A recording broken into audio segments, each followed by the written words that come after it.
ജീവിതത്തിൽ എനിക്ക് ഒരുപാട് ബ്രോഡ് ലിഗമെന്റ് പ്രഗ്നൻസി കാണേണ്ടി വന്നു, ചികിത്സിക്കേണ്ടി വന്നു. അതിലേറ്റവും പ്രസിദ്ധമായ കേസാണിത്. ഇത് ഗർഭപാത്രത്തിലെ ബീജവാഹിനിക്കുള്ളിൽ ഇങ്ങനെ രണ്ട് മേളിലും താഴെയുമുള്ളപ്പോൾ പ്ലാസന്റ എന്ന് പറയുന്നത് മുകളിൽ പിടിച്ചിരിക്കുകയും താഴോട്ട് പൊട്ടുകയും ചെയ്താൽ പ്ലാസന്റയ്ക്ക് തകരാറ് വരത്തില്ല. അപ്പോൾ ബീജവാഹിനിക്കുള്ളിലുള്ള താഴെയുള്ള സഞ്ചിയിൽ കുഞ്ഞിനെ വളരാൻ സാധിക്കും. അങ്ങനെ ലോകത്തിലെ ഒരുപാട് കേസുകൾ ഉണ്ടാകാറുണ്ട്. പക്ഷെ അങ്ങനെ വളർന്നു കഴിഞ്ഞാൽ അത് വെളിയിലേക്ക് ബന്ധമില്ലാത്തത് കൊണ്ട് വെളിയിലേക്ക് വരാൻ സാധിക്കത്തില്ല. അതുകൊണ്ട് അതിൻ്റെ തന്നെ കിടന്ന് മരിച്ചു പോകും. പണ്ട് കാലത്തെ അത് കണ്ടുപിടിക്കാനൊക്കത്തില്ല. ആധുനിക കാലത്തെ അൾട്രാസൗണ്ടൊക്കെ ഉള്ളതുകൊണ്ട് വളരെ നേരത്തെ തന്നെ നമുക്ക് കണ്ടുപിടിക്കാനും. അങ്ങനെയുള്ള ഒരു കേസായിരുന്നു ഇത്. ഈ കേസ് ഗർഭപാത്രത്തിന് വെളിയിലുള്ള ബ്രോഡ് ലിഗമെന്റ് എന്ന് പറയുന്ന സഞ്ചിയിലാണ് ഈ കുട്ടി വളർന്നത്. ആ കുട്ടി അങ്ങനെ വളർന്നിട്ട് മാസം കഴിഞ്ഞിട്ടും പ്രസവവേദന വരുന്നില്ല. ഏതാനും ദിവസം കഴിഞ്ഞപ്പോൾ പ്രസവവേദന വന്നു. പ്രസവവേദന വന്നപ്പോൾ വയറ് കട്ടിയാവുന്നു. ഒരു ഭാഗത്ത് മാത്രം കട്ടിയാകുന്നു, ബാക്കി ഭാഗത്ത് കട്ടിയാകുന്നില്ല. അവിടെ കുഞ്ഞിന്റെ കൈയും കാലും നമുക്ക് സ്പർശിക്കാൻ ഒക്കും. ഗർഭിണിയുടെ ഉള്ളു പരിശോധിക്കുമ്പോൾ അത് ഗർഭാവസ്ഥയിലുള്ള സ്ത്രീയുടെ ഗർഭാശയ ഖണ്ഡമല്ല. അങ്ങനെ വന്നു കഴിഞ്ഞ് നമ്മൾ ഏതാണേലും ഇത് പ്രസവം നടക്കുകയില്ല എന്ന് മനസ്സിലായപ്പോൾ ശസ്ത്രക്രിയ ചെയ്യുന്ന ഉടനെ വയറ് കീറുന്ന ഉടനെ വയറിന്റെ കുടലുകൾക്കിടയിൽ ഒരു സഞ്ചിയിൽ ഈ കുട്ടി കിടക്കുകയാണ്. അപ്പോൾ നമ്മൾ അതിനെ സിസേറിയൻ എന്ന് പറയത്തില്ല. സിസേറിയൻ എന്ന് പറയണമെങ്കിൽ വയറിന്റെ ഭിത്തിയും കയറണം, ഗർഭപാത്രവും കയറണം. ഇത് ഗർഭപാത്രം കയറുന്നില്ല, വയറിന്റെ ഭിത്തി മാത്രം കയറുന്നു. അങ്ങനെയുള്ള ആ പ്രസവത്തിൽ എടുത്ത കുട്ടിയാണ് സ്വപ്ന. ഇത് 1978 എടുത്താണ്. ഇതൊരു കോൺഫറൻസിൽ പ്രസന്റ് ചെയ്തപ്പോൾ അതിൻ്റെ സ്ലൈഡിൽ നിന്ന് എടുത്ത പടമാണ്. അതിനെക്കുറിച്ചൊക്കെയാണ് മനോരമ മാതൃഭൂമിയിലൊക്കെ ഫ്രണ്ട് പേജിലെ കണ്ട് വലിയ വന്ന അത്ഭുതത്തിൻ്റെ അരിമ സന്തതി. ഇന്ന് അവിടെ ജീവിച്ചിരിക്കൊണ്ട് 48 വയസ്സായി. അത് മെഡിക്കൽ ജേർണലൊക്കെ പബ്ലിഷ് ചെയ്ത കേസാണ്. ഇപ്പോഴൊക്കെ ഏതാനും വർഷങ്ങൾക്ക് മുമ്പുള്ള സ്വപ്നയുടെ പടമാണ്. സ്വപ്ന വിവാഹിതയായി 4 കുട്ടികളും. അപ്പോൾ ഇവളുടെ മദർ ജീവിച്ചിരിക്കുന്ന കാലത്ത് ഞാനും അനീഷ് അന്ന് മനോരമയിലാണ്. മനോരമയിൽ ഒരു ഫീച്ചർ തയ്യാറാക്കാൻ ഇവരുടെ വീട്ടിൽ ചെന്നു. കാരണം ലോകത്തിലെ അപൂർവമായിട്ടുള്ളൊരു കേസാണ്. ഗർഭപാത്രത്തിന് വെളിയിൽ വളർന്ന ഒരു സ്ത്രീ 48 വയസ്സ്, 44 കൊല്ലമായിരിക്കും ഇരിക്കുന്നു. അന്ന് റിപ്പോർട്ട് ചെയ്യണമെന്ന് പറഞ്ഞ് ചെന്നു. പക്ഷെ അവരെ സമ്മതിച്ചില്ല എന്ന് മാത്രമല്ല, എൻ്റെ ഭാര്യയുടെ വളരെ ക്രൂരമായിട്ട് ഇങ്ങനെ നോക്കുന്നു. അന്വേഷിച്ച് വന്നപ്പോഴാണ് പറഞ്ഞത്, ഞാൻ ഇവളെക്കുറിച്ച് ഒരുപാട് ലേഖനങ്ങൾ എഴുതിയിട്ടുണ്ട്, കന്യക പലയിടത്തുമൊക്കെ എഴുതിയിട്ടുണ്ട് ഈ സ്വപ്നയെക്കുറിച്ച്. ഇവരുടെ വിവാഹത്തിൻ്റെ തലേ ദിവസം ഒരു സംഘം ആളുകൾ ചെന്ന് ഇവിടെ തട്ടിക്കൊണ്ടുപോകാൻ ശ്രമിച്ചു. ഇതേതോ അത്ഭുത ശിശുവാന്ന് വിചാരിച്ചു. അവളെ സാധാരണ നോർമലാണ്. പക്ഷെ ഇവരുടെ വിചാരം ഗർഭപാത്രത്തിന് വെളിയിൽ നടന്ന കുട്ടിയായതുകൊണ്ട് തട്ടിക്കൊണ്ടുപോയി വെളിയിൽ എവിടെയെങ്കിലും കടത്തിയാലും മ്യൂസിയത്തിലൊക്കെ വെക്കാമെന്ന് വിചാരിച്ച് വലിയ കണ്ടെന്ന് വിചാരിച്ച് തട്ടിക്കൊണ്ടുപോകാൻ ശ്രമിച്ചു. അതെങ്ങനെ അവർ പരാജയപ്പെടുത്തി. അപ്പോൾ പിൽക്കാലത്ത് ഞങ്ങൾ ചെന്നപ്പോഴും അവരുടെ വിചാരം ഇങ്ങനെ തട്ടിക്കൊണ്ടു പോകാൻ വരുന്നതാണ്. അതുകൊണ്ട് ഭർത്താവ് പറഞ്ഞു, മേലിൽ ആരും ഇവിടെ വന്നു കഴിഞ്ഞാലും ഫോട്ടോ എടുക്കാൻ സമ്മതിക്കരുത്, അവരുമായിട്ട് ഇന്റർവ്യൂ നടത്താൻ സമ്മതിക്കരുത്. അതുകൊണ്ട് ഇവളുടെ അമ്മയ്ക്ക് എന്നെ മനസ്സിലായെങ്കിൽ ഇവൾക്ക് എന്നെ മനസ്സിലാകത്തില്ല. കാരണം എത്രയോ വർഷങ്ങൾ കഴിഞ്ഞാണ് കാണുന്നത്.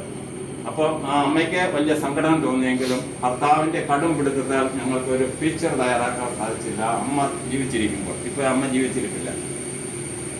ഇത് മറ്റൊരു പ്രസിദ്ധമായ കേസാണ്. ഇത് ചില ഗർഭിണികളിൽ ഗർഭം തുടരെ അലസിപ്പോകും. അങ്ങനെ അലസിപ്പോകുന്നതിനൊരു കാരണം ഈ ഗർഭാശയ ഖണ്ഡം വികസിച്ചിരിക്കുന്നതാണ്. ഗർഭാശയ ഖണ്ഡം ഇങ്ങനെ വികസിച്ചു പോകും.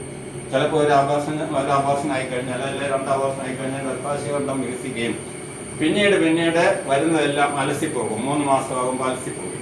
അപ്പം അങ്ങനെയുള്ള ഗർഭാശയ ഖണ്ഡം കുറച്ചായിട്ട് വികസിച്ച് ആഘോഷമാകുന്നതിനെ ഷിറോഡ്കാർ എന്ന് പറയുന്ന ഒരു ഡോക്ടറെ കൽക്കട്ടയിലുള്ള ആദ്യകാലത്ത് ഗൈനക്കോളജിയിൽ ഇദ്ദേഹം മാത്രമേ ഇന്ത്യയിൽ നിന്നൊരു ശസ്ത്രക്രിയ കണ്ടുപിടിച്ചിട്ടുള്ളൂ. ഷിറോഡ്കാർ എന്ന് പറയുന്നത് വലിയ ശസ്ത്രക്രിയ ഒന്നുമല്ല. അതിന് ചുറ്റും ഒരു അബ്സോർവ് ചെയ്യാത്ത ഒരു നൂലിട്ട് കെട്ടുക എന്ന് മാത്രമേ ഉള്ളൂ. അങ്ങനെ നൂലിട്ട് കെട്ടിയ ഒരു കേസാണ്. അപ്പോൾ ഞാൻ ആദ്യകാലത്തെ പണ്ട് ഈ പത്രങ്ങളിലെ മാസികളൊക്കെ ലേഖനം എഴുതാനുള്ള ബുദ്ധിമുട്ട് പറഞ്ഞു. MD ഒരു പ്രസിദ്ധീകരണത്തിൽ ഒരു ലേഖനം പബ്ലിഷ് ചെയ്യണമെന്ന് എനിക്ക് വലിയ ആഗ്രഹമാണ്.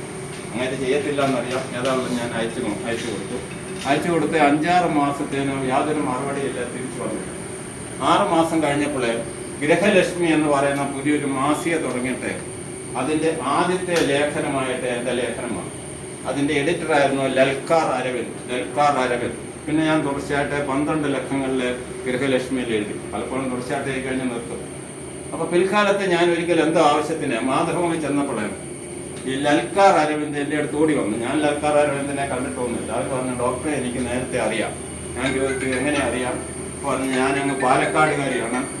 പാലക്കാട് ഒരു വീട്ടിലെ എൻ്റെ അയൽ വീട്ടിലെ ഡോക്ടറുടെ ഒരു വലിയ ഫോട്ടോ ഫ്രെയിം ചെയ്ത് വെച്ചിരിക്കുന്നു. അപ്പോൾ ഞാൻ പറഞ്ഞു, അയച്ചു തരാൻ പറഞ്ഞു. അങ്ങനെ കിട്ടിയ ഫോട്ടോ ആണ്.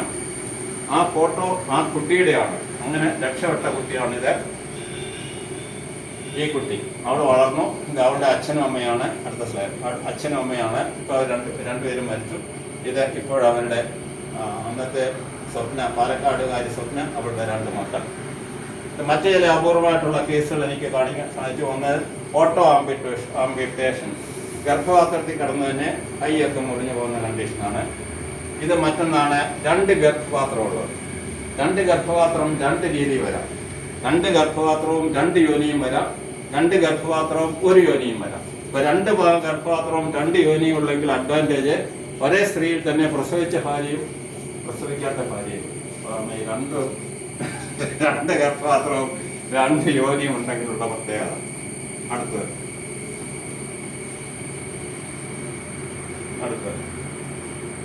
ഇതാണ്. അക്കാലത്ത് ഞാൻ 76-ലൊക്കെ വൈക്കത്ത് താമസിക്കുന്ന കാലത്താണ് ഈ വന്ധ്യതയ്ക്കുള്ള ചില ഔഷധങ്ങൾ ലഭ്യമായി തുടങ്ങി. അക്കാലത്തെ ഫർട്ടൈൽ എന്നൊക്കെ പറഞ്ഞ ചില ഗുളികളാണ്. അപ്പം നമുക്ക് ഒരു പെൺകുട്ടിയുടെ വന്ധ്യത കണ്ടുപിടിക്കാൻ അക്കാലത്ത് ഞങ്ങൾക്ക് വലിയ പരിശോധനകളൊന്നും ആവശ്യമില്ല. ഇക്കാലത്ത് ലക്ഷക്കണക്കിന് 4 ലക്ഷം 5 ലക്ഷം ഒക്കെ വാങ്ങിച്ചിട്ട് വന്ധ്യതയ്ക്ക് ചികിത്സയായിട്ട് ഒരു കുഞ്ഞിനെ കിട്ടുള്ളൂ. അക്കാലത്ത് ഞങ്ങൾക്ക് 1-2 ചോദ്യങ്ങളാണ്. ആ ചോദ്യങ്ങൾ എന്ന് പറഞ്ഞാൽ, 1, മാസമുറ ക്രമത്തിന് വരുന്നുണ്ടോ? 2, മാസമുറയുടെ സമയത്ത് വേദന വരുന്നുണ്ടോ? 3, മാസമുറ സമയത്ത് മുഖത്ത് കാര്യം ഉണ്ടാകുന്നുണ്ടോ? ഈ 3 ചോദ്യം കൊണ്ട് ഒരു സ്ത്രീക്ക് ഓവുലേഷനാണോ അനോവുലേഷനാണോ എന്ന് കണ്ടുപിടിക്കും.